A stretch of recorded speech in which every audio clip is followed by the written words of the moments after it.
Hey everybody, today I have a 2020 Lexus NX300h and I'm going to show you how to reset the oil light. So first thing you want to do is push button. You're going to push the button twice so the dash all lights up, and we are going to be using these buttons right here on the steering wheel. So right now you can see maintenance required, visit your dealer. We're going to go ahead and press the enter button. And now we're going to use these buttons here also to scroll over. So now we're going to scroll over until we get to the wrench icon and then press the center.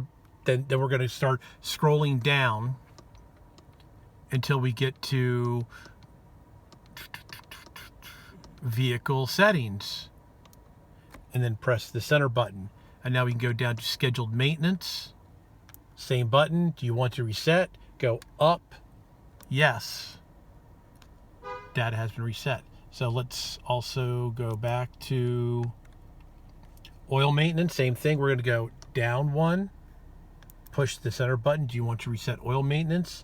Go up to hit yes and hit yes.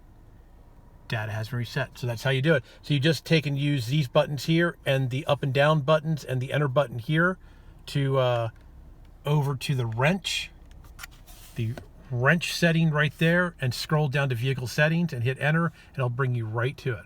All right, everybody. Thanks a lot for watching. Please subscribe.